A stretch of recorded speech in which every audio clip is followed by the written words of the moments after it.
কবি, রবীন্দ্রনাথ কথা সাহিত্যিক, রবীন্দ্রনাথ প্রাবন্ধিক, রবীন্দ্রনাথ সঙ্গীত নৃত্যনাট্য রচয়িতা, রবীন্দ্রনাথ চিত্রকর, ঔপন্যাসিক, ছোট গল্পকার, অভিনেতা, গায়ক, সুরকার। তার সমগ্র জীবনটাই একটা শিল্প। এই অগ্নিময় আধুনিক পুরুষকে নির্মল এক তরবারির মতো হাতের মুঠোয় শক্ত করে ধরে সুস্থ সংস্কৃতির জন্য আমরা বলশালী হতে পারি।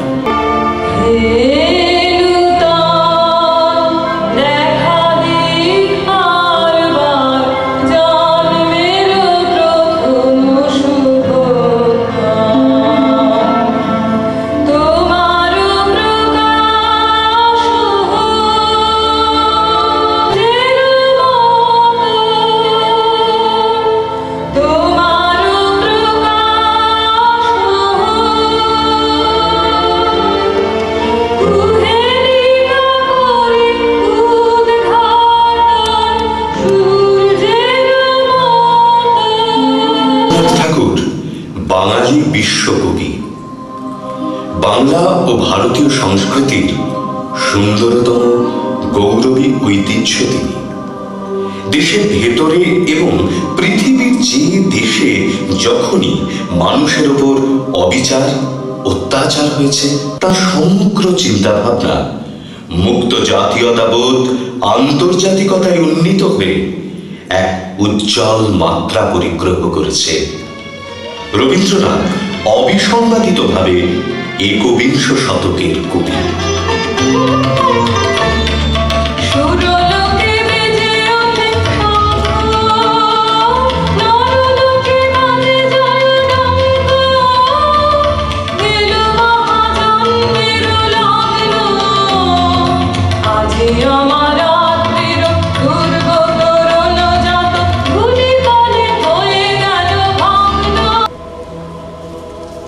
বিশ্বকবি রবীন্দ্রনাথ ক্রমশ হয়ে উঠেছিলেন বিশ্ব নাগরিক। তিনি বিশ্ব পরিক্রমায় বেরিয়েছিলেন অনন্ত শান্তি ও আনন্দের সুলুক সন্ধানে। 1913 সালে সুইডেন থেকে নোবেল পুরস্কার লাভ করার পর পশ্চিমের দরজা তার কাছে উন্মুক্ত হয়ে গেল। 1915 সালে নাইট উপাধি লাভ এবং 1919 সালে জালিয়ানওয়ালাবাগ হত্যাকাণ্ডের প্রতিবাদে নাইট উপাধি ত্যাগ। এরপর ইউরোপের রণাঙ্গনে প্রথম বিশ্বযুদ্ধের সময় আধ্যাত্মনিবিষ্টতার চমক ভেঙে কবি ফিরে এলেন মর্ত চেতনা।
মানবতার দর্শন, মানবতার প্রতিনিধি হিসেবে তিনি জগতের দিকে দৃষ্টিপাত করতে চেয়েছেন।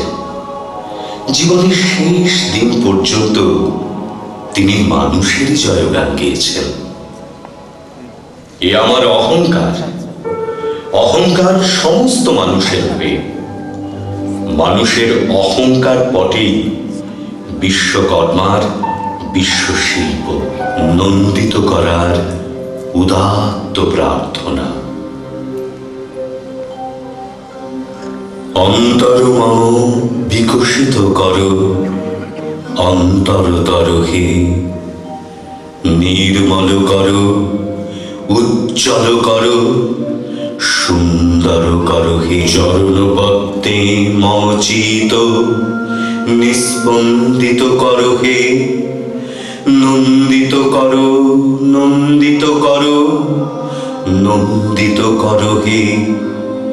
অন্তর মম বিকশিত কর অন্তরতর হে। শান্ত হে, মুক্ত হে, হে অনন্ত পুণ্য করুণা ঘন ধরণী তল কর কলঙ্ক শূন্য।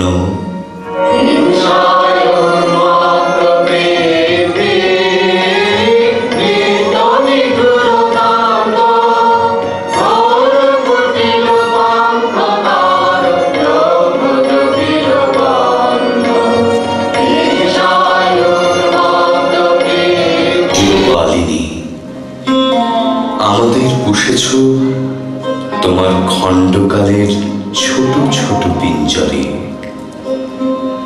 তারই মধ্যে সব খেলার সীমা, সব কীর্তির অবসাদ। মা সৎকময়া তমসো মা জ্যোতির্গময়া, মৃত্যুর মা মৃতঙ্গময়া।